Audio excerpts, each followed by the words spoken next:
isn't medicine such a personal discipline? First the contact from a doctor to a patient is very personal, right? And especially in my field, because what is more personal than the baby desire? Exactly. So you have to see why. What is the difficulties if they come to you, if the couple come to you, right? Why it doesn't work naturally, and each situation is different. Right. A woman for 42 years in Europe, there is the desire of a baby more and late. But and a woman of 25 is not the same, That's right. project. Right. And the man, will be involved.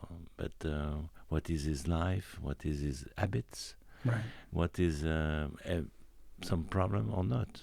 Sexual, psychological, or biological. It depends. Right. So, it's a real speciality that you have first to understand who is in front of you. Mm-hmm. And there is two persons and the family behind. So there's many people that you have to understand, to personalize your relation. Right. And to understand. Of course, after that, you will have to choose, if there is a necessity of a treatment, mm-hmm. you will have to choose which kind of treatment. So for one person it will be surgery, for the other one it will be some medication, for the other one it will be IVF. It depends, So you have really to understand what is the best answer that the doctors, physician, can give to this particular couple. Right. I'm really curious to hear the experience that you had because you helped pioneer in vitro in France, and now you work on biomedical ethics. So I'm really curious to hear how you persist when obviously there's pressure for you to turn back or to not continue in a particular direction. Well, how do you bring something? I will say that the pressure is at the opposite. The pressure is to follow. Oh, I see. It's the most difficult is to think about myself and perhaps to decide to do differently. Right. But the possibility to see a birth, a new life, and the joy in the eyes of a woman and of a man at this time, when they succeed, it was a long time that they wanted to have a baby. Right. It's something like I'm addicted to that. It's for that, for instance, even that I'm not so young. Yesterday, before I leave, I make a cesarean section for delivery, because always, since 40 years, always this particular moment is so dense, is so heavy. You have so many things. In a few seconds, minutes, when the woman become a mother, and sees a baby, and a man become a father, and sees a baby and takes a baby in his hand. It's something that I think I will follow. Well, not perhaps in practice, but I will follow in my mind until the end. Well, as a father of two myself, and I was as involved as a dad can be in the labor and delivery.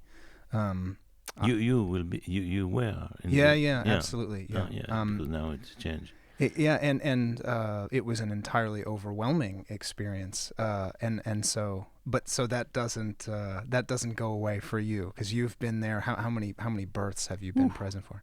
Impossible to say. Well, I will tell you here something, because I was the head of the department. So every morning we met a meeting at 8:00. And we see what happened during this 25 hours before. Yeah. So I know that I don't make the delivery, but I look at all the history, medical history decision of about 80,000, 80,000 situation. Right. Yeah. Wow, that's a lot of children. Yeah. And famously, you've kept in touch with the very first child born, conceived through IVF in France. Her name was again? Amandine. Right, and so you actually helped deliver her children. Exactly. It was a very, very fantastic situation. I mean, to have she wanted to be with me. I mean, as a doctor, right? And she has two lovely child, and everything is right, natural. But it's something special when you think that this baby become naturally also. Yeah. But I see her when she was an embryo. That's right. That's right. At the microscope. So so it's something. So for the layman, what exactly entails IVF? What happens in that process? In this process, in fact, there is no possibility to meet between the oocyte from the woman and the sperm from the man. Right. So we decide, and the first one was a big man. Name is in England. It was Bob Edwards, who was a Nobel Prize a very long time ago. But he first attempt in human this situation to make outside of the body, to make the meeting of the two gametes in the lab. That's for what we call in vitro fertilization. Right. Because the meeting of the both is outside. It's outside. Right.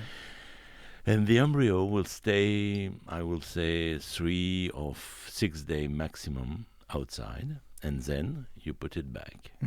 But sometimes you have more embryos that you have to put it back, so you will freeze the embryo. Right. And to look at the family, but after, one by one, or 2 by 2, I don't know, it depends. So the in vitro fertilization was proposed for the woman who cannot conceive naturally with patent tubes after infection, after extrauterine pregnancy, something like that. And after that, we open the indication even to the male factors, because there is men that have a sexual behavior completely normal, but with difficulties they don't produce enough sperm quality. Yeah.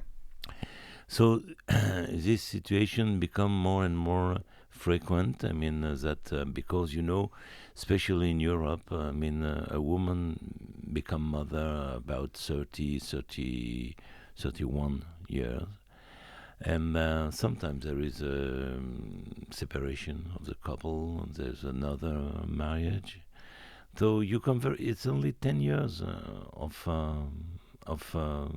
possibility to be a mother. Right. Because after 40 it decline a lot. Right. So that's why people come to the doctors, and IVF is one of the last proposition. But of course there is also surgery, endocrinology, psychology. There's many things.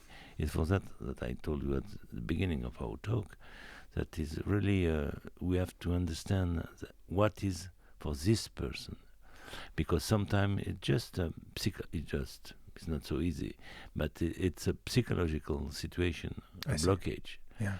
Sometimes it's a male, sometimes it's a woman, but it can be in the ovary we are not working, it can be in the uterus we are not working, it can be the embryo in genetics. There's a lot of doors who you have to go inside to see what is the reason, immunological, psychological, genetic. Right. There's a lot of things. For instance, that in the human, 60% of the embryo that will be produced naturally or in vitro will not develop. Oh. And if you look at the animal situation, it's completely different, because animals, when they have intercourse, it will succeed. I see. But for the human, it's not a good thing every time. Right. It's 25%. So I mean, reproductive project is not 100%. Never, Right. never, never. But sometimes some couple, for different reasons, have only 10% of chance, others have 60%. But remember that 60% of the embryo will never develop. And more you go in age, for instance, if you have a woman more than 40, 42, 43, Right. it will decline absolutely. The age of the woman is the most important factor. Right. That will say that before we have to treat, we have to prevent, and to give some idea, for instance, this one, that don't wait too long if you want to have a baby naturally. Right. That's one. But the other thing is also the environment, especially in the big cities, because we know that there is pollution, the air, the drink, the cigarettes, all this thing, it's influence the desire for baby success. Right. You're heavily involved at the national level in biomedical ethics. So what ethical concerns surround this or the other issues that you're looking at currently? Well, in France, we immediately after the birth of Amandine, the president of this time was François Mitterrand, decided to make an ethical national committee to create, because it was not in every country, it was never done. So in France it began like that, and it's 40 people that change during the time, and they have to decide, for instance, if we agree to do genetic analysis of the embryo, if we agree to look at the sex of the embryo, if we agree to give oocyte donation, if we agree to all the situations that, because we know and we see that this filiation is something very important, and if what wants the society? For instance, we know that there is some homosexual that want to have a baby, some women alone who have a sperm donation. So, for instance, all these things will be discussed, and that is in everywhere in the world, because since the beginning of the IVF story, there is no country we don't have specialized clinics on IVF, because we must understand that sterility for a woman is something very difficult everywhere in the world. Because if she's not a mother, she will be deconsidered. You understand? And especially even in poor country. Right. She will be put it. Unfortunately, that's the social conventions. Often. Exactly. Yeah, right. That's so. What led you to be so passionate? Like, what led you to make this the focus of your life's work? Fertility in particular, was that something that you found as a specialization in medical school? Was it? In fact, the story was easy. I mean, I began in gynecology, obstetrics. Oh, right. Okay. And I was inside, and I tried to, we tried to make microsurgery, especially in the tube, when the tube are closed by infection. So we make a very long operation, surgical operation with microscope, 5 hours, 6 hours, 7 hours. Try to put it the tubes of and the uterus. These are fallopian tubes. The fallopian tubes, okay. Absolutely. To repair, the situation. Right. But it was not working. Because when a fallopian tube is infected, even if you have the best hand, You open, but a few time ago it's closed again. Right. So because the unsuccess after those difficulties, I was looking to another situation, and fortunately I look at the new scientific paper that I read from my friend in England, Bob Edwards and Patrick Steptoe, and I think yes, the extra fertilization is the situation when you have to bypass the fallopian tubes. Yeah. Did you go then to Britain and work with other colleagues to yes, develop absolutely. I mean, at the beginning, I take contact with Bob Edwards. I was in England, and we begin. I will show. There is a picture in '81. Okay. It was a little 40 people in the world, all the pioneers of this field, and now that was 40 people with Bob Edwards, and now the last Congress it was about 12,000 people. Right, like this is spread. It's ubiquitous globally, isn't it? Yes, because there is Congress every time, even here in Saudi Arabia. I have friends who make this work, and everywhere it's a new possibility. How many children do we think are the result of this innovation? In the world, you mean? In the world, do we have an idea? No, I will say something, but I cannot count, and I can't. So it's a lot. I mean, you have to think about you. You have, if not you personally, but you have friends, or you know that somebody of your family or your friends who need to have some help, some medical help to have a baby. Right. So you see that it's very famous.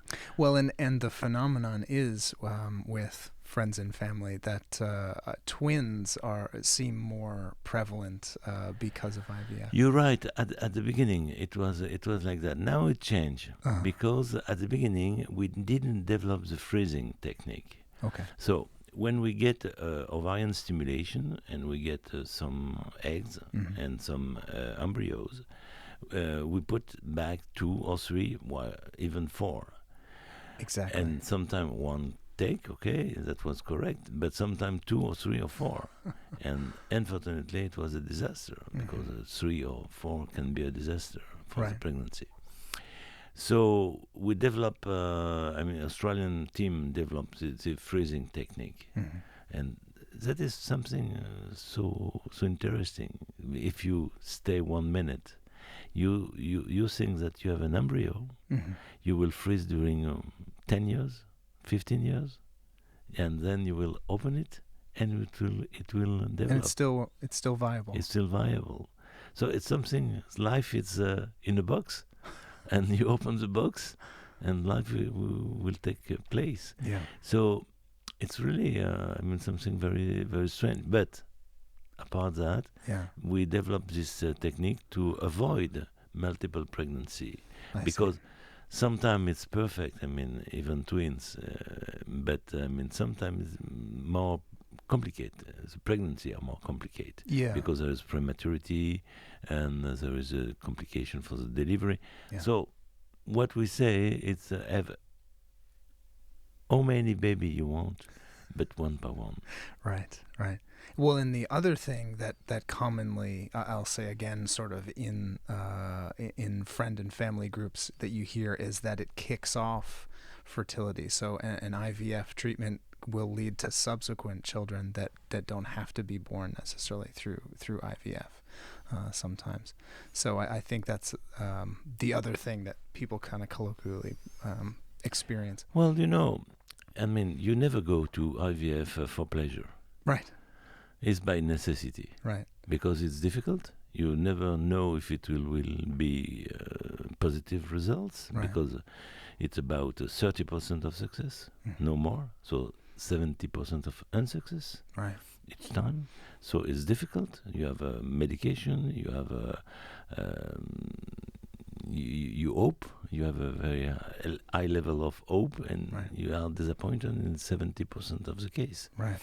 So, I mean, you have to do that only if it's really necessary. There is no other solution. Yeah. Following back on the population question, has France kept statistics for the entire time that IVF has been happening? So do you know how many from a country level? Well, there is report. Each country gives the reports. It's not absolutely, but it depends on the country and the way. But we have European society, Asian society, American society, and so we have a little the number of births. Right. And for instance, a country with tremendously increasing is China. Okay. Because I think that they will do in 1 or 2 years about 1 million of attempt, not results, but attempt. Right. So it's of course it's a big country, and India it's a big country too. Right. So. When does this become ethically untenable, and who makes that decision based on us overpopulating the planet?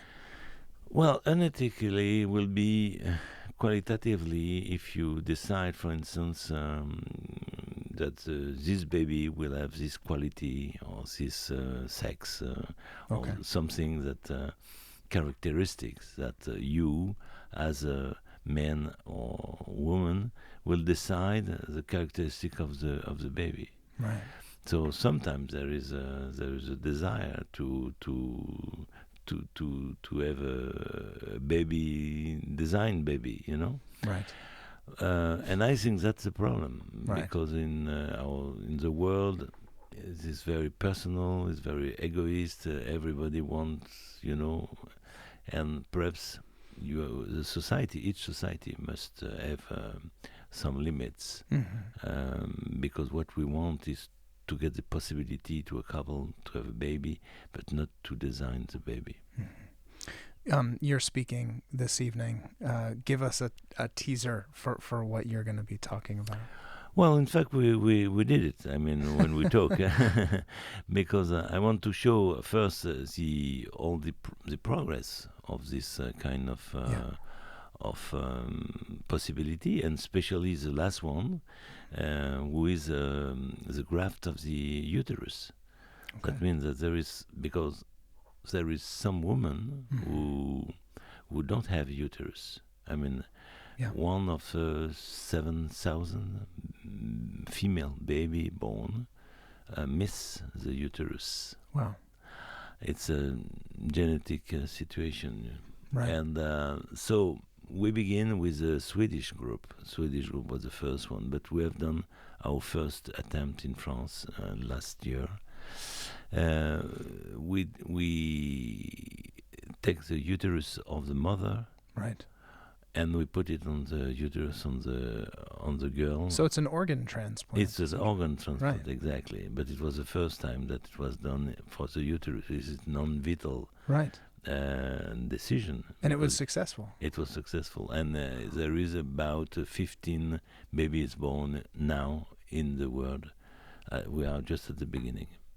So wow. I will take all this situation, I mean, in the new, and perhaps the future also, because the future will be that possibly we will make the new gametes, right. For instance, a new sperm or new oocyte. How we will do that? It's done in animals, so it will come in human. For instance, if I take a piece of your skin, and I take a cells, and I take the nucleus of one cells, and I put it back in a oocyte of a woman, that I take the nucleus out. So I change the nucleus. Yeah. Okay? So you have a nucleus for 46 chromosomes. Yeah. And when she gives the oocyte, it's 23. Okay, so I take this one out. Yeah. I put the 46 nucleus inside, and it will develop. That's the cloning. Right. So it will develop, and there is two possibilities. If it develop and do an embryo, we will have on day 6, we'll have what we call stem cells. Okay. Stem cells give all the cells of the brain. They're pluripotent. They have exactly. Yeah. So, of course, if you drive them very well, they will go to gametes. I see. So you can have new sperm, new oocyte. So it's completely artificial, you know. I see. So we have to think now. So this is fixing a male fertility problem potentially. Exactly, because a male who don't produce any, and a woman who don't produce any gametes, for instance, there is some. Perhaps it will be possible to use their own genetic situation to make new gametes. Wow. So we have to discuss if is it correct, is it ethics, is it ethical, and how to do that. You know. So I take all these 40 years, these different steps that was for freezing, analysis of the embryo. For instance, you know that it's until now. When we look at on the cafe, when we take a cafe to know what will be the future, you understand? But now, if we have an embryo of 3 days old, we can take 1 cells of the embryo without damage him, and analyze this, and analyze that this embryo will develop such illness, you know, such a problem. Yeah. So, I mean, we begin to know the future of an embryo a person who don't exist. Right. You know, so there is a lot. So personalized medicine at the beginning of life, essentially. Can be also. That's fascinating. It is. It is a little dangerous, but a little fascinating. Very powerful, exactly. Yeah, well, thank you so much for talking to us, and we'll look forward to seeing your keynote.